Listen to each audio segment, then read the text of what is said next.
Good morning, ladies and gentlemen. It is the Daily Gab. It is morning time. I'm more of a morning person. I just have to have a legitimate reason to get up. If I don't get up early. Yeah. But yeah,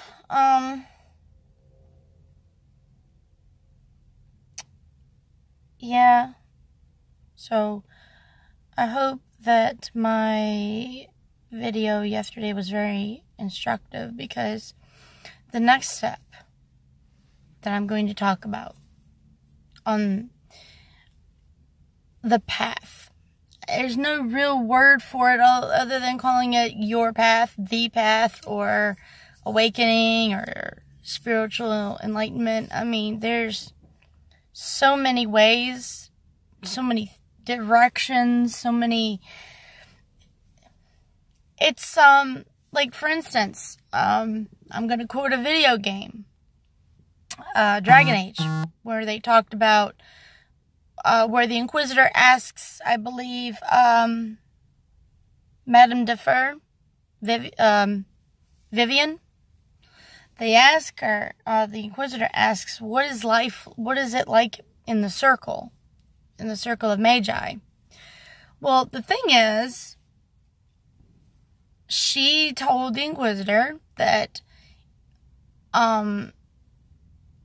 words can't really do it justice. It's either, some people, it's the best thing that ever happened to them, she also said that sometimes it's the worst experience they've ever had. It could be from the best to the worst, or they don't feel any different. It differs from person to person. And of course, I am paraphrasing it. It's all a matter of perception, really. Spiritual awakening, self-awareness, it can be the best thing ever to ever happen to you. Or it can be the absolute worst thing to ever happen to you.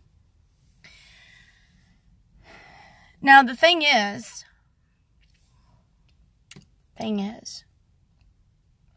for me, it was,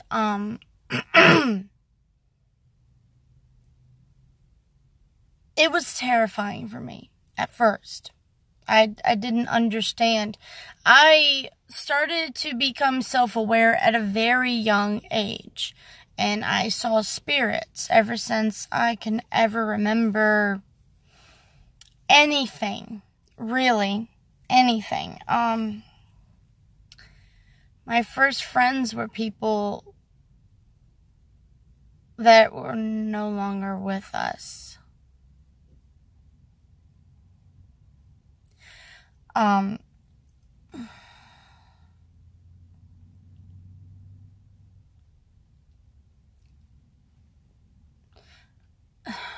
It's really hard to explain all this from my perspective. My perspective is more emotional driven and imagery. It's hard to put words onto a feeling that's not like any other feeling you've ever had. At nighttime, I was visited by, between the hours of 12 a.m. all the way up to 6 a.m., I was visited by things. Spirits, even. Spirits, things, energies. I still, to this day, remember that I would lay there and pray every night that something that was terrifying me in the room wouldn't touch me, wouldn't come get me. My mother told me that we have this thing that follows us from generation to generation. So hopefully it stopped with my generation, because I got sick and tired of seeing what it did to my mother, waking her up, freaking us out. I started getting a feeling of anger towards it when I saw what it put my sister through. And she put herself so far into denial of this side of life that we don't see eye to eye anymore, just about. Hopefully it stopped with my generation, because I told my mother, I said, look, the reason why I chose this path is because I remember all those nights of laying there, terrified. I felt something there. I felt it. I saw it. And before you could say, oh, it was probably night terrors. No, it wasn't. I know I was awake. I know I was scared. I know I was terrified. To the point where I have to wrap myself up in a certain way with my blankets to feel secure. Because for some reason I felt like the blankets protected me. All the way up to the ages of 16, I had this problem.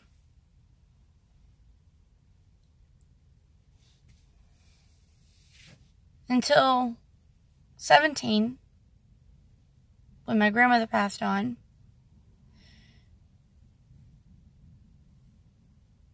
Things were changing. I was seeing a different version of life then too. I was able to talk to my grandmother before she died. But the thing is, she could not speak. It was all right here. Our family can do that. When you're connected to somebody, you can connect to somebody. When one of your senses goes down, the others compensate. Like, for instance, you notice there's a lot of people I know who are mute. And they have the best hearing I could ever hope to ever achieve.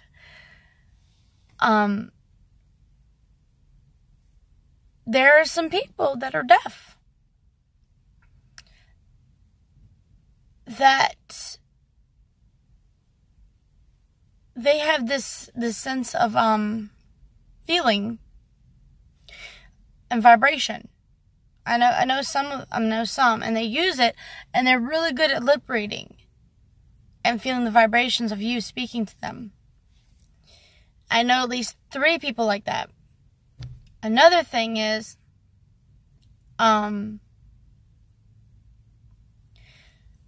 know some people that are blind that are very good at hearing and feeling, and when one of the main core basic abilities go down, or just not there,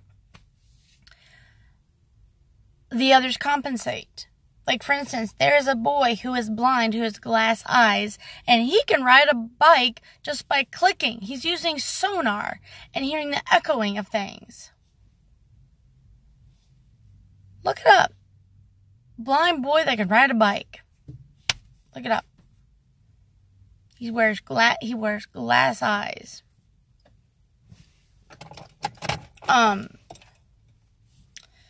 Now the thing is,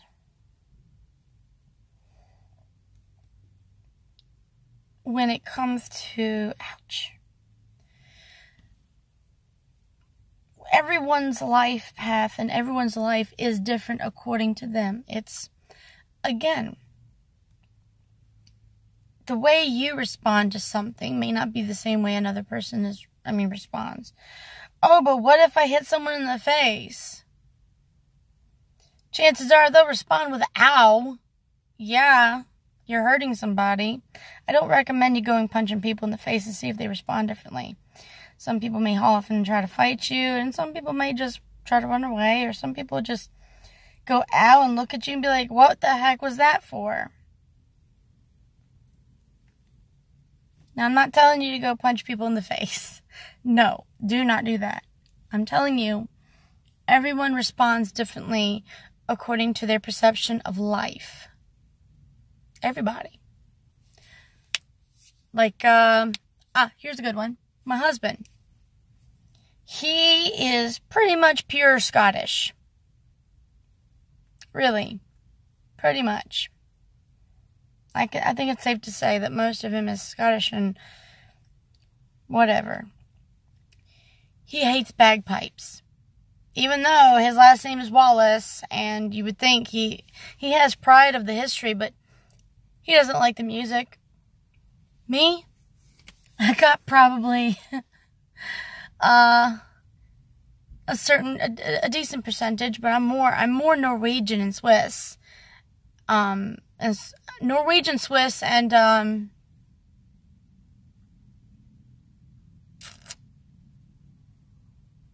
English, Scottish, among other things smattered in there. I love bagpipes. I love the sound. I love watching them be played. Different perceptions. Some people hear it and they think it's a dying cow. Some people hear it and they think it's utter poetry. Different perceptions, different ways of life, different. People are wired differently than you, me, everyone else. So when you go on your spiritual journey, my best advice is do not compare yourself to anybody. You are the only one that is you. So the best thing you can do is be you, because there's no other you out there. Don't deprive everyone of who you are. Don't deprive anyone of who you are, because you don't know. You could be someone's answer to their prayers, or you could be the bane of anyone's existence. You choose what you do. You choose that. Think about it. Take away everything you were told you are, how you should feel. Take away every title, and heck, let's go a little further. Take your name away. Who are you? What does your heart and your soul tell you? You gotta listen to it. You, who you truly are, has answers that you probably suppressed for so long. Every question I ever had, I went down that rabbit hole, and the more I found out, the more questions I had. The thing is, I wanted more knowledge.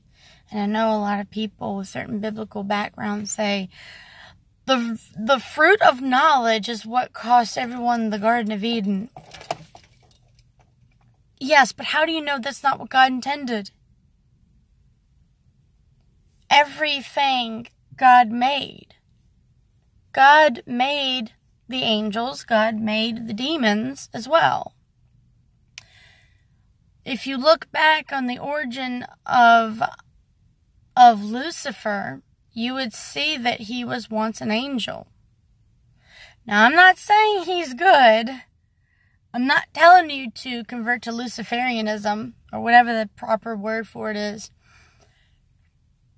He was the most favorite out of all the angels before he bucked up against God. God made him too. When I say God, let me explain. When I say God, I'm talking about whatever is the energy that actually turned around and made everything. Because it had to come from somewhere.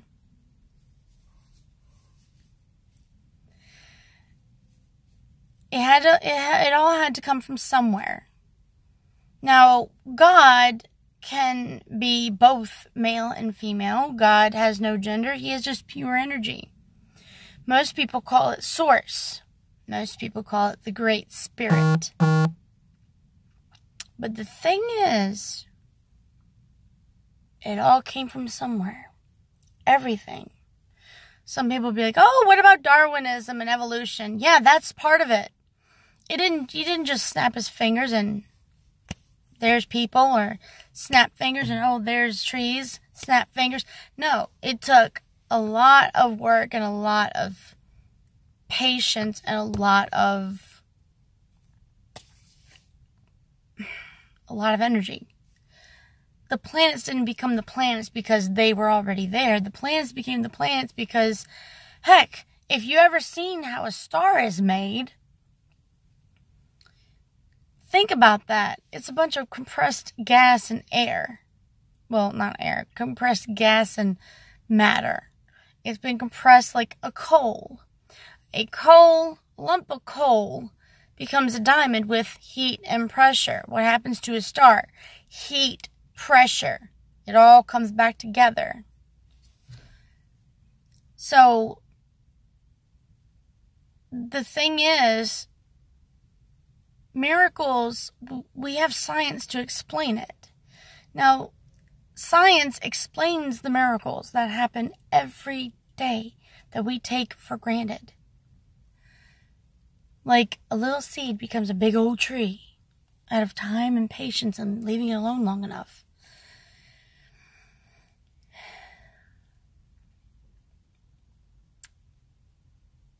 It all started from something small. Everything starts from something small and something easily overlooked. Some of the most awkward kids become the most awesome people. Me? I was probably one of them. I was picked on, bullied. I was made fun of for my hair, of all things. Oh no. I was made fun of for my glasses, my teeth, my clothes.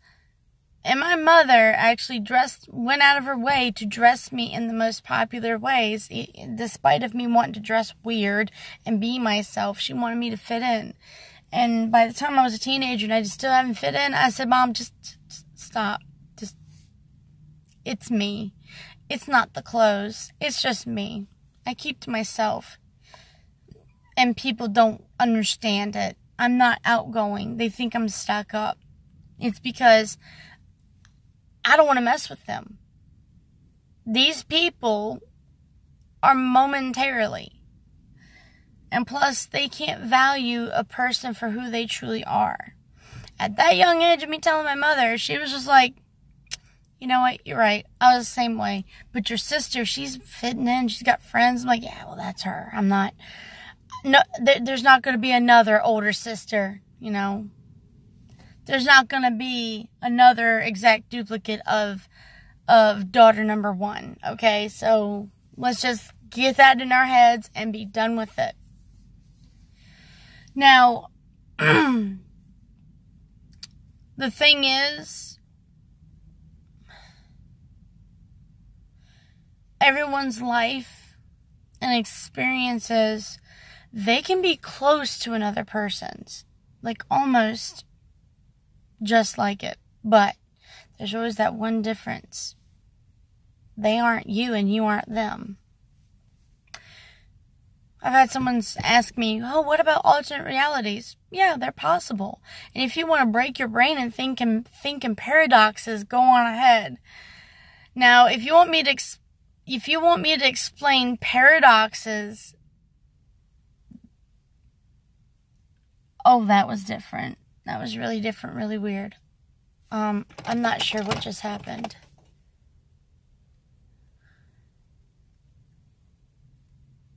So, okay, if you want to break your brain and think in paradoxes, then that's totally up to you, because there may be an infinite amount of different realities built on the one decision that you did or didn't take, or something totally different. I mean, it's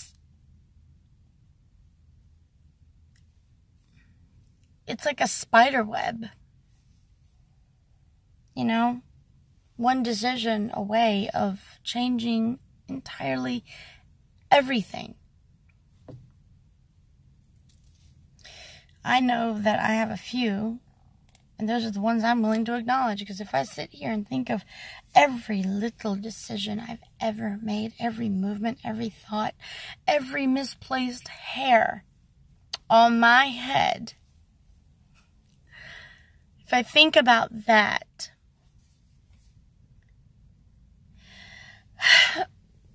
I would probably veg out. Like, just be like, So,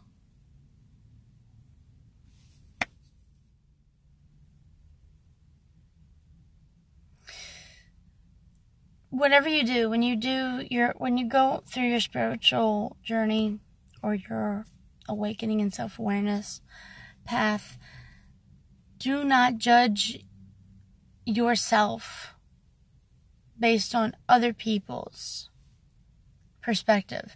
But how am I going to learn? Sure, go ahead and learn from people that seem to jive with you. If you got a good vibe about them, go ahead and learn what you can from them and try to apply it your own way. Because you never know that one person's method may be the thing that actually starts you on your path.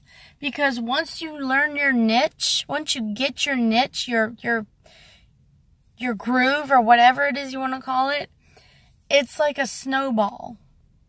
It starts small and then it goes, it grows and it gets bigger. And then before you know it, you got your own new life. You just have to want it. And if there's things about you that you don't like and want to change, go ahead and change it. Who said you have to be married to that version of yourself? Who said that? I didn't say it. I don't think you said it. Other people may have said it because they want you to be a certain way. Are you going to live your life for others, or are you going to live your life for yourself? Now, there's no such thing as being selfish when you're trying to live your life for yourself. But help people along the way. That is also a key component to become who you really are. Because if you step out of your comfort zone and you help people, you'd be surprised at what you can accomplish. You'd be surprised. You gotta learn how far you can go with other people before you know how far you can go with yourself. Sometimes that is the case. Sometimes it's the other way. Again, everyone's path is totally different. My path is different from my husband's.